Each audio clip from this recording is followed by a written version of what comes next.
What's up guys, it's your boy Taylor.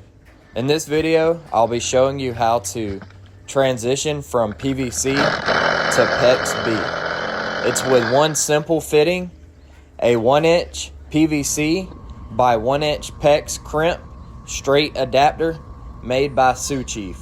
It's super simple, you just glue it straight onto the PVC and there you are, your transition to Pex B. I hope this helps y'all out. Hope y'all enjoy it.